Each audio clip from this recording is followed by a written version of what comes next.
Tingnan nyo to mga lodi, ganyan pala ang technique para hindi mo na itaktak yung mga natitirang ketchup sa iyong bote mga lodi oh. Oh, igagayon mo lang oh. Di ba oh, ang galing. So yun na nga mga lodi, gayon lang pala ang gagawin para hindi na tayo taktak ng gano'n kasi pag mahirap itaktak pag mahirap kunin itinataktak natin di ba?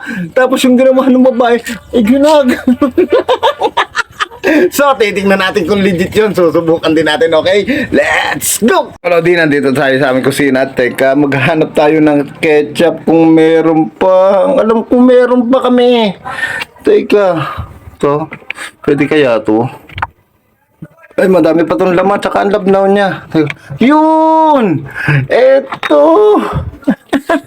May tira pa nga kaunti. So, titingnan natin kung masasaid natin yan sa technique na yon. Mga lodi, so eto na nga yung ating ketchup. At meron pa siyang tiraha mga lodi. So, titingnan natin kung masasaid nga siya sa technique na yun mga lodi. So, eto na the moment of truth. Kasi, nung mga bata pa tayo, lalo kahit nga ngayon, hindi pa lang nung mga bata pa, itinataktak natin na gano'n, at kahit talagang para masaid lang. So, ito na. The moment of truth, mga lodi. In 3, 2, 1. Pakagayin pa yung babae. Mga lodi. Titingnan natin kung masasaid. Oh. Ala. Mga lodi. Ayan na nga siya.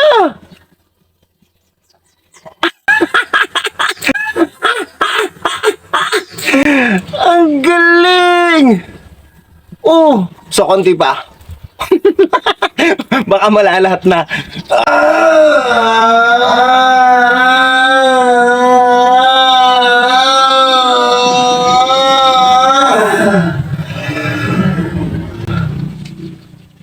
Ayan na! Ala! Ang galing mga lodi, super legit oh! Hindi ka na magtatatak-tak pa ng gano'n, no? Gagaganin mo nila. So, legit siya, mga lodi, oh.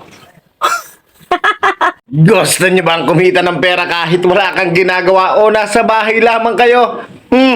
Walang ganon, mga lodi.